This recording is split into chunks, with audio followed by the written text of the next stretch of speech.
Oke, bersama saya Ben Podcast. Saya akan mencoba kembali menyampaikan sebuah inspiratif untuk kita semua.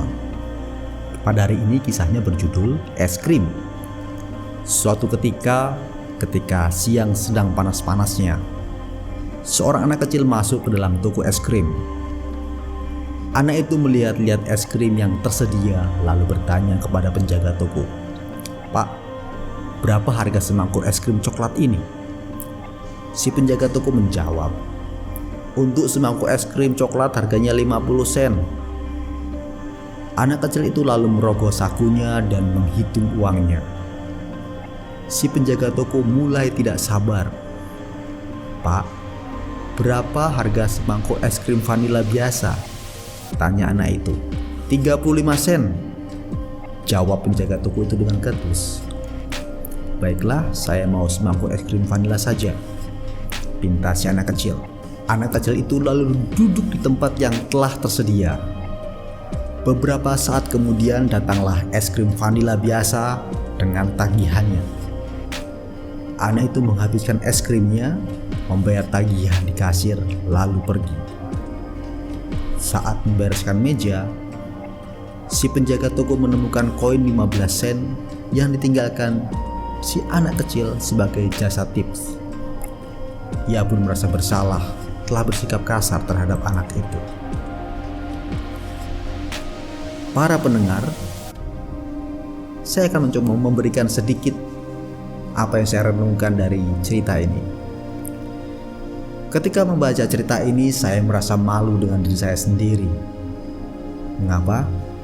Karena kadangkala saya kurang menghargai orang lain yang selalu memberi rezeki kehidupan kepada saya.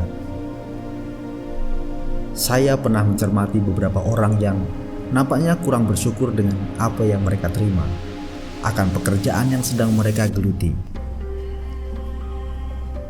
Mereka mencoba melihat di luar sana seolah-olah ada yang lebih baik dari apa yang dimiliki atau yang dihadapi sekarang ini. Teman-teman, bukankah apa yang kita hadapi sekarang ini adalah apa yang pernah kita pinta dan pernah kita perjuangkan pada masa yang silam, bahkan apa yang telah kita doakan? Para pendengar Ben Podcast, siapapun saja bisa menjadi perantara untuk datangnya rezeki kepada kita. Saya teringat waktu pertama kali selesai kuliah, itu adalah masa-masa yang sulit. Saya belum bekerja, tetapi saya masih menemukan orang-orang yang baik yang datang menawarkan pekerjaan, menawarkan tempat tinggal. Ya, cukuplah ala kadarnya bisa untuk meletakkan kepala. Sehingga pada akhirnya saya bisa bekerja di tempat yang saya rasa nyaman seperti sekarang ini. Tentunya dengan beberapa teman-teman yang baik dan juga ada yang tidak baik. Bagaimanapun kita harus menerima dan mensyukurinya. Mengapa? Karena lingkungan dan kondisi itu ibarat satu buah koin di mana terdapat dua sisi yang berbeda.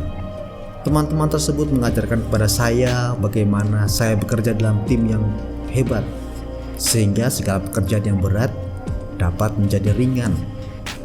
Dan untuk teman-teman yang tidak baik, mereka mengajarkan beberapa hal kepada saya, terutama bagaimana saya harus bisa menjadi lebih sabar dan menjadi pribadi yang mudah bersyukur dengan apa yang saya miliki saat ini. Rezeki tidak hanya berupa uang, bisa saja berupa kesehatan, persahabatan, tawa canda. Ingat teman-teman, jangan pernah menjadikan kebahagiaan orang lain sebagai standar kebahagiaan hidup kita. Kita tidak akan pernah bisa mencapai itu.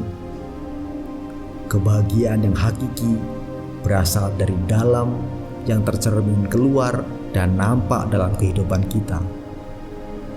Kebahagiaan itu memancar dan mempengaruhi orang lain. Jadi, jagalah situasi batin kita, situasi kebahagiaan yang sedang ada dalam diri kita itu. Tuhan memberikan rezeki kepada Anda dan saya bisa melalui cara apapun. Bahkan bisa melalui sesuatu yang kita anggap tidak masuk akal. Kadangkala orang yang kita anggap rendah dan hina bisa jadi memberikan kita kehidupan. Melalui cerita tadi, saya berpikir agar kita jangan melihat hanya tampilan luar dari orang lain saja. Bisa jadi mereka adalah malaikat yang tidak bersayap, yang Tuhan kirim untuk menjaga kita. Atau bisa jadi kitalah malaikat-malaikat yang tak bersayap, yang dipakai Tuhan untuk membantu sesama kita. Saya merenungkan hidup kita terlalu singkat jika kita hanya menahan harta yang kita miliki dan melupakan apa itu yang namanya berbagi. Berbagi tidak membuat kita menjadi miskin, bahkan sebaliknya, kita akan semakin kaya. Mengapa? Karena konsep berbagi berkaitan erat dengan sikap mental. Hanya orang-orang yang memiliki kelebihan saja yang akan berbagi, walaupun dia termasuk kategori orang yang tidak memiliki apa-apa. Bisa jadi ia sangat kaya tetapi dalam dirinya selalu kekurangan. Dan kita juga harus memahami bahwa ketika kita menerima sesuatu pemberian dari orang lain, kita tidak perlu merasa terhina. Mengapa? Saya berpikir bahwa saya menjadi media bagi orang lain untuk mencapai kebahagiaan atau mencapai surganya. Bukankah seimbang? Memberi dan menerima menjadi keuntungan kita semua. Rezeki bukan masalah besar dan kecilnya dari apa yang kita terima, tetapi besar atau kecilnya sikap syukur yang kita lakukan ketika kita menerima itu semua. Segala tindakan yang kita lakukan akan sangat mencerminkan siapakah kita di hadapan yang ilahi. Jika Anda dan saya bisa mensyukuri atau bersyukur atas hal-hal yang sangat sederhana, maka Anda dan saya pun akan dipercaya untuk mensyukuri hal-hal besar yang tidak pernah Anda bayangkan sebelumnya, yang kelak akan kita miliki dan akan Anda bagikan lebih banyak lagi kepada orang lain. Inilah kekuatan berbagi.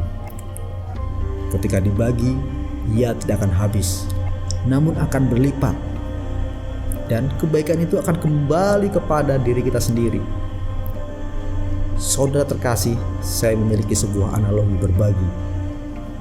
Pernahkah kita melihat dua danau yang ada di tanah Palestina, yaitu Danau Galilea dan Laut Mati di sana? Keduanya sama-sama menerima air dari Sungai Yordan. Danau Galilea menerima dan kembali menyalurkan airnya ke sungai-sungai lain. Tetapi berbeda dengan Laut Mati yang hanya menerima air dari Sungai Yordan, namun tidak mengalirkannya kepada sungai-sungai, hanya menampungnya saja. Danau Galilea dipenuhi kehidupan dan ikan-ikan yang berkeriapan di dalamnya. Tetapi berbeda dengan Laut Mati yang hanya menerima air dari Sungai Yordan, namun tidak mengalirkannya kepada sungai-sungai, malah hanya menampungnya. Tetapi Laut Mati sungguh-sungguh mati dan tidak ada sesuatu pun yang hidup di dalamnya. Selamat berbagi dan selamat menerima.